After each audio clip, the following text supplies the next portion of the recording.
myself growing up, this was an iconic dish because, you know, I think everybody have sort of different experience growing up with this type of food, right? American Chinese cuisine. The role I have today now is really about honoring that, but it's also starting to create new nostalgia for the next generation.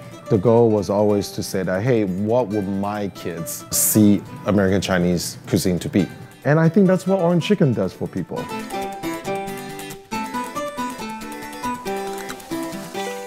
Hi, I'm Jimmy Wang. I'm the Executive Director of Culinary Innovation at Panda Express, and today I will be showing you how to make the original orange chicken.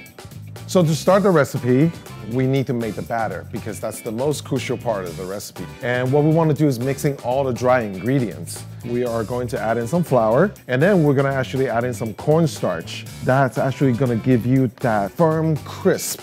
And we need some seasoning, a little bit of salt, white pepper. We're just gonna quickly mix that up. We're gonna add in the wet ingredients now. I'm gonna add in the water and then quickly crack a whole egg in there and start whisking everything together and get it incorporated. So I know this is kind of stiff, it's a little bit more like a batter dough. We need a little bit of oil. So a bit of a drizzle, a little bit of oil. What does that do is actually, it's giving the chicken and the coating a little bit of velvetizing. It's gonna make the batter a little smoother to work with the chicken later on.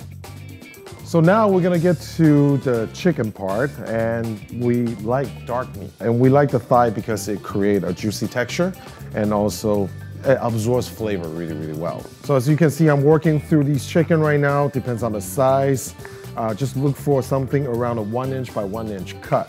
So now the chicken's done, we're actually going to add it to the batter.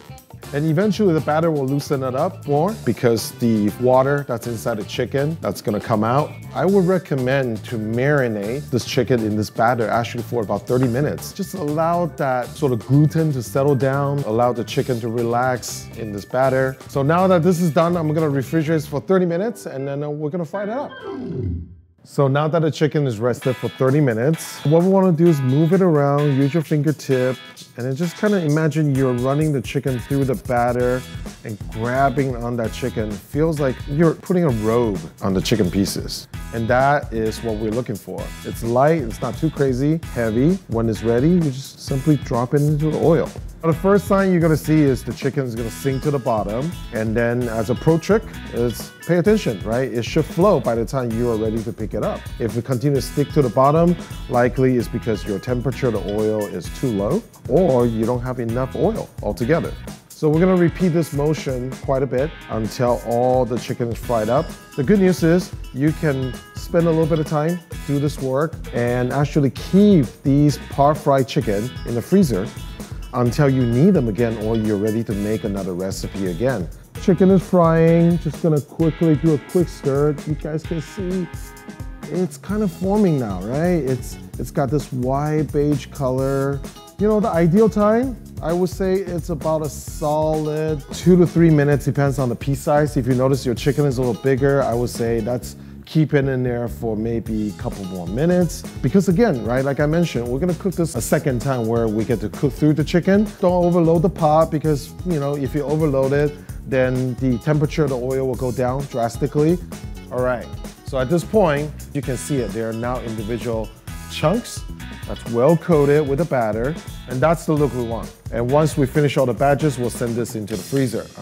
When I got hired on by Panda Express, there was a previous executive chef that's at the helm. When I came in to work for Panda, the biggest goal that I have was to innovate. The chef obviously has his day-to-day routine. For me, was really thinking about what is the next level for American Chinese cuisine.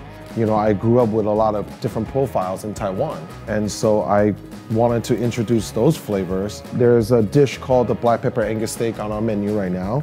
And that dish took a 5-year in the making, from the conceptual idea all the way to the point we actually launched in our restaurant. Growing up, going to the night markets, you can always hear and smell that black pepper gravy, the flavor profile. And I thought, you know what, that is something that people would like here. Although it may seem like it's nostalgic to me, but in time it will be nostalgic for my kids and their friends.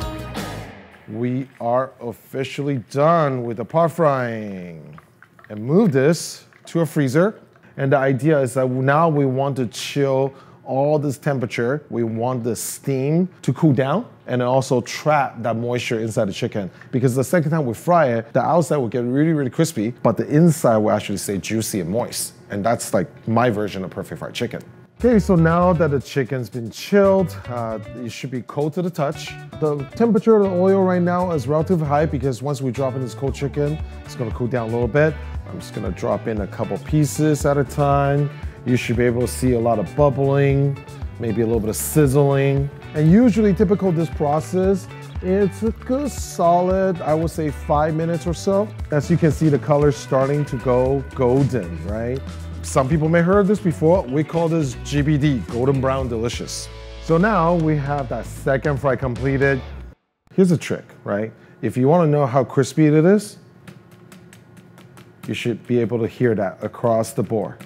This is probably the only part that has required a lot of ingredient because we want to make this flavor really well. To put that together, we want to build it in the process where it allows to layer it up, and then it's not just sweet and sour. It actually has depth. So pan's warming up, I'm gonna add a little bit of oil, and then I'm gonna chop the garlic and ginger real quick. So a lot of people will say, what's the difference between orange chicken and General Tso, right? Like, isn't that the same thing? No, it's not.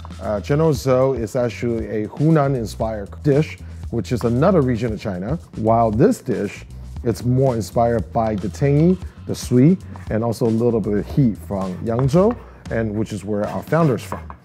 So now the oil is pretty warm. I'm gonna add in a little bit of chili in there just to get that toasted. Okay, these are crushed chilies. I don't want to burn it. I just want to infuse into the oil because this oil then it will infuse into the sauce. And then the color should change right away, just like this. If it's black, sorry guys, start over again.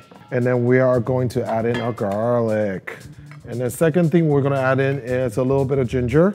Same idea, we're gonna slice it and then mince it up. So having these aromatic in there right now is gonna be part of the infusion. Now we are in the process of toasting the aromatics. Okay, you should be able to smell this. That's a good sign. We are going to add in a vinegar to deglaze. And we have white distilled vinegar here.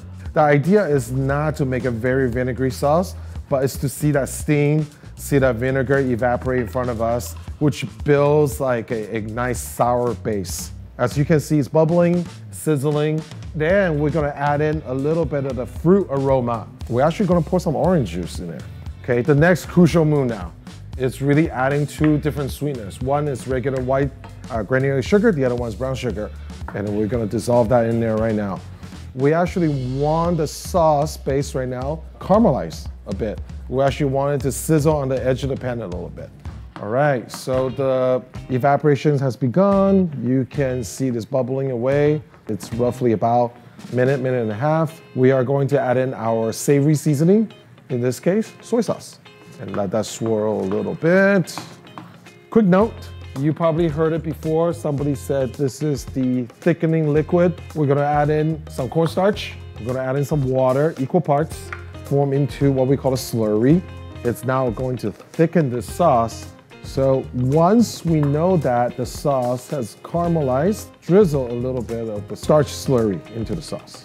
Don't over thicken it because if you thicken too much, it's gonna turn into paste. So earlier I added probably about a teaspoon and a half, and that's where I kind of like it. Every time a good test is always take a spoon, dip it in, there's a coat back in a spoon. If not, add in a little bit more. All right, I think we are at a happy place right now. We are now gonna add the main ingredient, which is all the hard work you have put in so far on that crispy chicken. We're gonna fill the pan. It should be nice and crispy. We wanna glaze it. And then at this point, you shouldn't see a lot of liquid in the pan. As a matter of fact, it should be well versed. To finish it off, in a lot of Chinese cooking, a little bit of sesame oil. It adds a little bit of toastiness. It kind of gives you a natural sheen. One final little toss. That is the original orange chicken. It's time. It's time to taste this deliciousness. Oh my God, it's really good. It's crispy, it's got spiciness, it's got a tanginess to it. For the complete recipe, please look below. Enjoy.